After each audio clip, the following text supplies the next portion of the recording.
ഈ ആഴ്ച വാർത്തകളിൽ നിറഞ്ഞിരിക്കുന്ന ഒരു വിഷയം മൊറോക്കോയിൽ നിന്ന് മൊറോക്കൻ സർക്കാരിന്റെ സപ്പോർട്ടോടെ വൻതോതിൽ അഭയാർത്ഥികൾ സ്പെയിനിലേക്ക് കയറിയ സംഭവമാണ്. സ്പെയിനിനെ ഇതാ ജിഹാദികൾ ഇസ്ലാമിക രാജ്യമാക്കാൻ പോകുന്നു എന്ന് നിലവിളിക്കുന്ന ചില സോഷ്യൽ മീഡിയ ഹാൻഡിലുകളും കാണാനിടയായി. യഥാർത്ഥത്തിൽ കഥ മറ്റൊന്നാണ്. ഇതുമായി ബന്ധപ്പെട്ട ഇല്ലാ കഥകൾ നിരത്തി വർഗീയ ചേരിതിരിവുണ്ടാക്കാൻ ഇവിടെ ചിലർ ശ്രമിക്കുമ്പോൾ ആഗോളതലത്തിൽ മറ്റൊരു അജണ്ടയാണ് ഇതിന് പിന്നിൽ വർക്ക് ചെയ്യുന്നത്.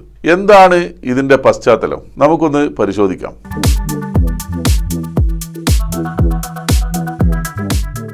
സ്പെയിൻ ഒരു യൂറോപ്യൻ രാജ്യമാണ്.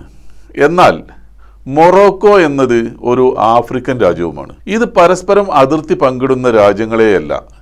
അവർക്കിടയിൽ ജിബ്രാൾട്ടർ എന്ന 14 കിലോമീറ്റർ വീതിയിലുള്ള ഒരു കടലിടുക്കുണ്ട്. ഈ കാര്യം ആദ്യം മനസ്സിലാക്കുക. സ്പെയിൻ യൂറോപ്പിലും മൊറോക്കോ ആഫ്രിക്കയിലുമാണ് എന്ന് പറഞ്ഞല്ലോ. എന്നാൽ രസകരമായ കാര്യം എന്തെന്നാൽ സ്പെയിനും മൊറോക്കോയും തമ്മിൽ സാങ്കേതികമായി കര അതിർത്തി പങ്കിടുന്നുണ്ട്. ഇത് എങ്ങനെയാണെന്നും എന്തുകൊണ്ടാണ് ഇരു കൂട്ടരും തമ്മിൽ പ്രശ്നങ്ങൾ ഉണ്ടാകുന്നതെന്നും നമുക്ക് പരിശോധിക്കാം. വടക്കേ ആഫ്രിക്കൻ തീരത്ത് മൊറോക്കോയുമായി അതിർത്തി പങ്കിടുന്ന 2 സ്പാനിഷ് സ്വയംഭരണ നഗരങ്ങളുണ്ട്. സിട്ട അഥവാ ക്വറ്റ എന്നും മെലില്ല എന്നും പേരുള്ള 2 പ്രദേശങ്ങളാണവ. പണ്ട് ബ്രിട്ടീഷ് അധിനിവേശം കഴിഞ്ഞ് ഇന്ത്യ സ്വതന്ത്രമായപ്പോൾ ഗോവ പോർച്ചുഗീസുകാർ കൈവശം വെച്ചതുപോലെ സ്പെയിൻ ആഫ്രിക്കയിൽ ഭരണം നടത്തുന്ന 2 പ്രദേശങ്ങളാണിവ. ഈ 2 നഗരങ്ങളും ഭൂമിശാസ്ത്രപരമായി ആഫ്രിക്കയിലാണ് സ്ഥിതി ചെയ്യുന്നത്. എന്നാൽ ഇവ സ്പെയിനിൻ്റെ അഥവാ യൂറോപ്യൻ യൂണിയന്റെ ഭാഗമാണ്. അതിനാൽ യൂറോപ്പും ആഫ്രിക്കയും തമ്മിലുള്ള ഒരേ ഒരു കര അതിർത്തിയായി ഇതിനെ കണക്കാക്കാം എന്ന് മാത്രം. ഇവരുടെ പ്രധാനപ്പെട്ട പ്രശ്നങ്ങൾ എന്തൊക്കെയാണ്? ആഫ്രിക്കൻ രാജ്യങ്ങളിൽ നിന്നുള്ള ആയിരക്കണക്കിന് അഭയാർത്ഥികളും മൊറോക്കൻ പൗരന്മാരും മെച്ചപ്പെട്ട ജീവിത സാഹചര്യങ്ങൾ തിരഞ്ഞ് യൂറോപ്പിലേക്ക് കടക്കാൻ ശ്രമിക്കുന്നു എന്നത് ഈ സ്യൂട്ട, മെലില്ല നഗരങ്ങളിലേക്കാണ്. എന്നാൽ ജിബ്രാൾട്ടർ കടലിടുക്ക് വഴി ബോട്ട് മാർഗവും സ്പെയിനിലേക്ക് കടക്കാനും ശ്രമിക്കാറുണ്ട് എന്നത് വസ്തുതയാണ്. എന്നാൽ സ്യൂട്ടയും മെലില്ലയും തങ്ങളുടെ പ്രദേശങ്ങളാണെന്നും സ്പെയിൻ അത് അനധികൃതമായി കൈവശം വെച്ചിരിക്കുകയാണെന്നുമാണ് മൊറോക്കോയുടെ വാദം. നൂറ്റാണ്ടുകളായി ഇത് സ്പെയിനിന്റെ ഭാഗമാണെന്ന് സ്പെയിനും വാദിക്കുന്നുണ്ട്. ഈ യൂറോപ്യൻ യൂണിയൻ പ്രദേശത്തേക്കുള്ള കുടിയേറ്റം തടയാൻ സ്പെയിൻ മൊറോക്കോ പോലീസിന്റെ സഹായം തേടാറുണ്ട്. എന്നാൽ നയതന്ത്ര വിഷയങ്ങളിൽ തർക്കമുണ്ടാകുമ്പോൾ മൊറോക്കോ അവരുടെ അതിർത്തി സുരക്ഷയിൽ അയവ് വരുത്തുകയും ഇതോടെ 10,000-കണക്കിന് ആളുകൾ ഒരേ സമയം സ്യൂട്ടയിലേക്ക് കടക്കാൻ ശ്രമിക്കുകയും ചെയ്യാറുണ്ട്. ഇത് ഇരു രാജ്യങ്ങൾക്കുമിടയിൽ വലിയ നയതന്ത്ര പ്രതിസന്ധി സൃഷ്ടിക്കുന്നുമുണ്ട്. സ്യൂട്ട, മെലില്ല എന്നീ നഗരങ്ങൾ വഴിയുള്ള അതിർത്തി തർക്കങ്ങളും കുടിയേറ്റ പ്രശ്നങ്ങളുമാണ് പ്രധാനമായും സ്പെയിനും മൊറോക്കോയും തമ്മിലുള്ള രാഷ്ട്രീയ സംഘർഷങ്ങൾക്ക് കാരണം. ഇപ്പോഴത്തെ സാഹചര്യം പരിശോധിച്ചാൽ ഇത് പ്രധാനമായും ഒരു അഭയാർത്ഥി കുടിയേറ്റ പ്രതിസന്ധി മാത്രമല്ല. ഇതിന് പിന്നിൽ മൊറോക്കോയുടെ രാഷ്ട്രീയ തന്ത്രങ്ങളും നയതന്ത്ര സമ്മർദ്ദങ്ങളും വ്യക്തമായി പ്രവർത്തിക്കുന്നുണ്ട്. ഇക്കാര്യം മനസ്സിലാക്കാൻ 2 വശങ്ങളും പരിശോധിക്കേണ്ടതുണ്ട്. സാമ്പത്തിക, സാമൂഹിക കാരണങ്ങൾ മൊറോക്കോയിലെയും സമീപ ആഫ്രിക്കൻ രാജ്യങ്ങളിലെയും കടുത്ത ദാരിദ്ര്യം, തൊഴിലില്ലായ്മ, രാഷ്ട്രീയ അസ്ഥിരത എന്നിവ കാരണം മെച്ചപ്പെട്ട ജീവിതം തേടി ആയിരക്കണക്കിന് യുവാക്കളാണ് യൂറോപ്യൻ യൂണിയനിലേക്ക് കടക്കാൻ ശ്രമിക്കുന്നത്. അടുത്തിടെ കടൽ വഴി എത്തുന്ന കുടിയേറ്റക്കാരെ ഉടനടി തിരിച്ചയക്കാൻ പാടില്ലെന്ന സ്പാനിഷ് കോടതി വിധി വരികയും അത് സോഷ്യൽ മീഡിയയിലൂടെ പ്രചരിക്കുകയും ചെയ്തതോടെ ലക്ഷക്കണക്കിന് ആളുകൾ അതിർത്തിയിലേക്ക് ഒഴുകിയെത്തി. മൊറോക്കോ സ്യൂട്ട പിടിച്ചെടുക്കാൻ സൈനികമായി ആക്രമണം നടത്തുകയല്ല ചെയ്യുന്നത്. പകരം കുടിയേറ്റത്തെ ഒരു രാഷ്ട്രീയ ആയുധമാക്കി ഉപയോഗിക്കുകയാണ് ചെയ്യുന്നത്. സ്പെയിനുമായി നയതന്ത്രപരമായ തർക്കങ്ങൾ ഉണ്ടാകുമ്പോൾ മൊറോക്കോ അതിർത്തി സുരക്ഷ കർശനമാക്കാതെ അയവ് വരുത്തുന്നു.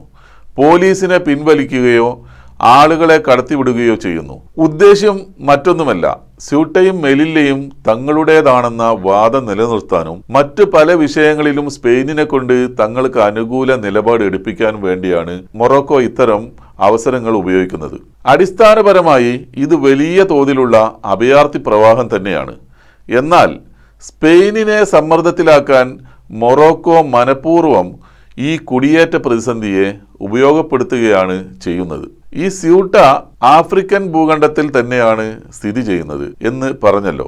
എങ്കിലും എന്തുകൊണ്ട് ഇവരെ സ്പെയിനിലേക്ക് കടന്ന അഭയാർത്ഥികൾ ആയി കണക്കാക്കുന്നു എന്നതിന്റെ കാരണം നിയമപരവും രാഷ്ട്രീയപരവുമാണ്. ഭൂമിശാസ്ത്രപരമായി ആഫ്രിക്കയിലാണെങ്കിലും സ്യൂട്ട നിയമപരമായി സ്പെയിനിന്റെ ഒരു സ്വയംഭരണ നഗരമാണ്. ഒരു വ്യക്തി സ്യൂട്ടയുടെ അതിർത്തിക്കുള്ളിൽ കാൽ കുത്തിയാൽ അയാൾ സ്പെയിനിന്റെയും യൂറോപ്യൻ യൂണിയന്റെയും മണ്ണിൽ കാലുകുത്തി എന്നാണ് പറയുക.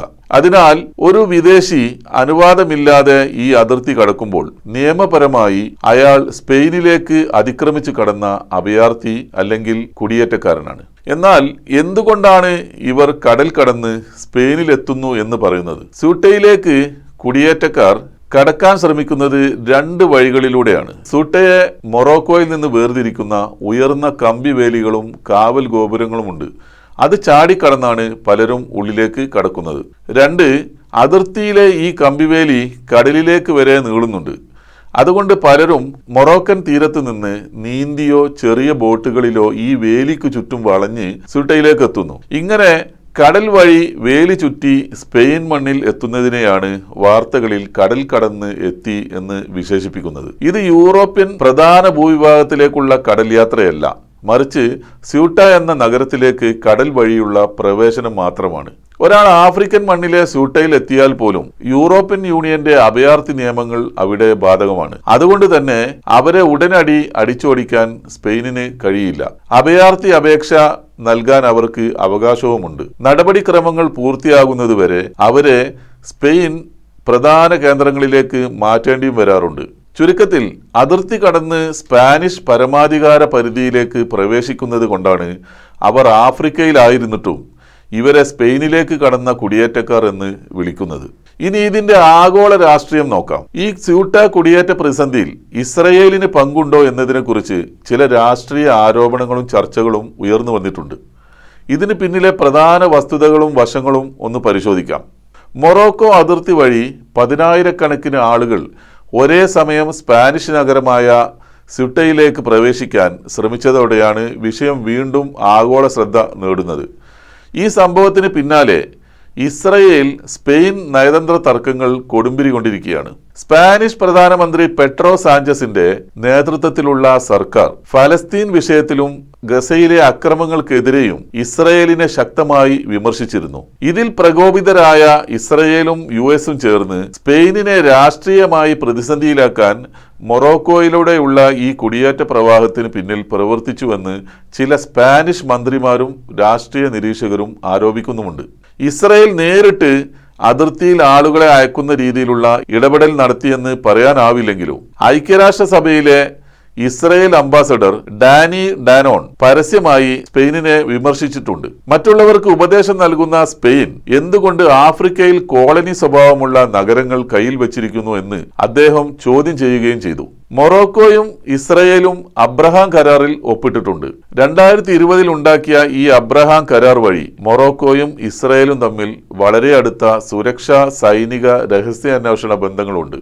ഇസ്രയേലി നിരീക്ഷണ സാങ്കേതിക വിദ്യകൾ അതിർത്തി സുരക്ഷ ഉറപ്പാക്കുന്നതിനും രാഷ്ട്രീയ തന്ത്രങ്ങൾക്കും അവർ ഉപയോഗിക്കുന്നുമുണ്ട്. ചുരുക്കത്തിൽ ഇസ്രയേൽ സൈനികമായോ നേരിട്ടോ ആളുകളെ കടത്തിവിടാൻ മൊറോക്കോയെ സഹായിച്ചു എന്ന് തെളിയിക്കപ്പെട്ടിട്ടില്ല. എന്നാൽ സ്പെയിനിന്റെ ഫലസ്തീൻ അനുകൂല നിലപാടിൽ അതൃപ്തിയുള്ള ഇസ്രയേൽ മൊറോക്കോയുമായുള്ള തങ്ങളുടെ നയതന്ത്ര ബന്ധം ഉപയോഗിച്ച് സ്പെയിനിനെ രാഷ്ട്രീയ സമ്മർദ്ദത്തിലാക്കാൻ ഈ അതിർത്തി പ്രതിസന്ധിയെ പരമാവധി പ്രയോജനപ്പെടുത്തുന്നുണ്ട് എന്നതാണ് ആഗോള രാഷ്ട്രീയ നിരീക്ഷകരുടെ വിലയിരുത്തൽ. എന്നാൽ സ്യൂട്ട അതിർത്തിയിലെ ഈ കുടിയേറ്റ പ്രശ്നങ്ങൾ ഒരു ആസൂത്രിത മുസ്ലിം അധിനിവേശമായി ചിത്രീകരിച്ച് സോഷ്യൽ മീഡിയയിൽ വിശദീകരിക്കുന്നവർ ഇവയ്ക്കിടയിലെ രാഷ്ട്രീയവും ചരിത്രപരവുമായ വിഷയങ്ങൾ പറയാറില്ല. മറ്റൊരു വിഷയമായി വീണ്ടും കാണാം. നന്ദി, നമസ്കാരം.